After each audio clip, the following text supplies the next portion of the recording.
ब्रिजभूषण सिंह का विवादों के साथ भी बहुत पुराना नाता है। बाबरी मस्जिद डिमोलिशन केस के अंडरवर्ल्ड के साथ भी पुराना कनेक्शन रहा है। स्टेज के ऊपर थप्पड़ मार दिया था। द इंडियन एक्सप्रेस को दिए गए एक इंटरव्यू के अंदर सरकार के कुछ लोग ब्रिजभूषण सिंह को बचाने की कोशिश कर 18 जनवरी 2023 को सेक्सुअल हैरेसमेंट यौन उत्पीड़न की एक कंप्लेंट से शुरू हुआ मसला अब राजनीतिक रंग लेता जा रहा है। कुछ राजनीतिक पार्टियां आरोपी को बचाने और लोगों को मुद्दे से भटकाने के लिए इसको जाट बनाम अदर्स बना रही हैं। 18 जनवरी 2023 को भारत की जानी मानी महिला पहलवान खिलाड़ी विनेश फोगाट ने WFI यानी रेसलर्स फेडरेशन ऑफ इंडिया के प्रेसिडेंट ब्रिजभूषण सिंह के ऊपर सेक्सुअल हैरेसमेंट, यौन उत्पीड़न और यौन शोषण के गंभीर आरोप लगाए हैं। उन्होंने अपनी कंप्लेंट में बताया कि ब्रिजभूषण सिंह ने 2012 से लेकर अब तक ट्रेनिंग के दौरान बहुत सारी महिला पहलवान खिलाड़ियों के साथ यौन शोषण किया है।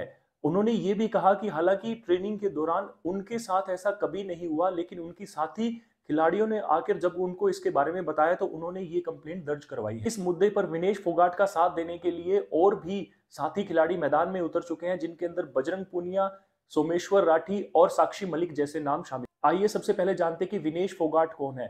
28 वर्षीय विनेश फोगाट का जन्म 1994 के अंदर चरखी दादरी हरियाणा के अंदर हुआ। ये भारत की जानी मानी महिला पहलवान खिलाड़ी गीता और बबीता फोगाट की चचेरी बहन है।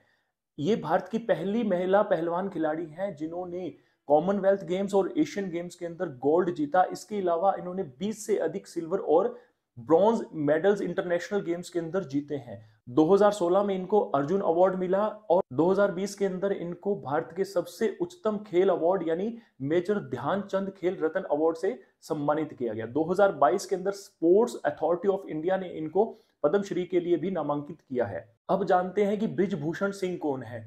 66 वर्षीय ब्रिजभूषण सिंह का जन्म 1957 के अंदर यूपी के गोंडा के अंदर हुआ। 1991 के अंदर इन्होंने बीजेपी से अपना राजनीतिक सफर किया और अब तक ये 6 बार सांसद रह चुके हैं, जिनमें से 5 बार बीजेपी से और 1 बार समाजवादी पार्टी से ये सांसद चुने गए हैं। 1991 में गोंडा से ये बीजेपी के लोकसभा प्रत्याशी बने। इसके बाद 2008 में बीजेपी से निकाले जाने के बाद इन्होंने समाजवादी पार्टी ज्वाइन कर ली और 2009 के अंदर समाजवादी पार्टी की टिकट के ऊपर केसरगंज लोकसभा सीट से फिर से सांसद बने।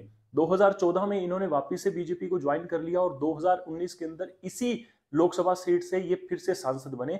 तो कुल अब तक ये 6 बार जो है सांसद बन चुके हैं। इसके अलावा ये WFI यानी रेसलर फेडरेशन ऑफ इंडिया के तीसरी बार निर्विरोध प्रेसिडेंट निर्वाचित हुए हैं, जिनकी टर्म 7 मई 2023 को खत्म हो रही है और इसके बाद उन्होंने अनाउंस किया है कि नेक्स्ट WFI प्रेसिडेंट के इलेक्शन नहीं लड़ेंगे। ब्रिजभूषण सिंह का विवादों के साथ भी बहुत पुराना नाता है। 1992 के अंदर बाबरी मस्जिद डिमोलिशन केस के अंदर भी इनको CBI ने मुख्य आरोपी बनाया और 31 लोगों के साथ इनको गिरफ्तार भी किया गया था। 2020 के अंदर सुप्रीम कोर्ट ने इस मामले के अंदर इनको क्लीन चिट दे दी थी। इसके अलावा इनका अंडरवर्ल्ड के साथ भी पुराना कनेक्शन रहा है। ब्रिजभूषण सिंह ने JJ हॉस्पिटल शूटआउट के अंदर दाऊद इब्राहिम की सहायता की थी और इसी केस के अंदर इसके ऊपर टाडा के अंतर्गत मुकदमा दर्ज किया गया था। कि खिलाड़ियों के साथ भी कोई बहुत अच्छे संबंध नहीं है। 2021 के अंदर हुए जूनियर रेसलिंग टूर्नामेंट के दौरान इन्होंने एक रेसलर के स्टेज के ऊपर थप्पड़ मार दिया था।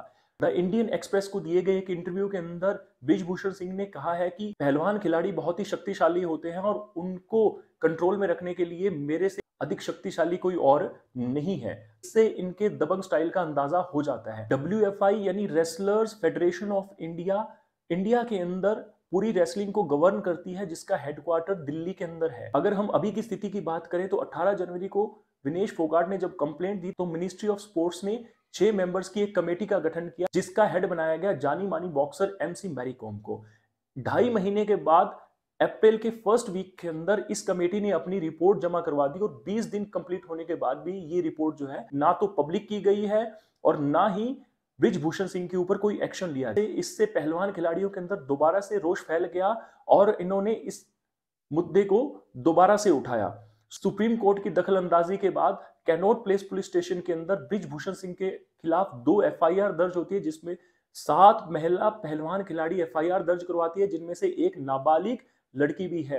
अब खिलाड़ियों की मांग है कि सबसे पहले तो उस रिपोर्ट को पब्लिक किया जाए, दूसरा ब्रिजभूषण सिंह को उसके पद से हटाया जाए और तीसरा उसको अरेस्ट किया जाए। 7 दिन पूरे होने के बाद भी अभी तक ब्रिजभूषण सिंह के ऊपर कोई एक्शन नहीं लिया गया। ये बता रहा है कि कहीं ना कहीं सरकार के कुछ लोग ब्रिजभूषण सिंह को बचाने की कोशिश कर।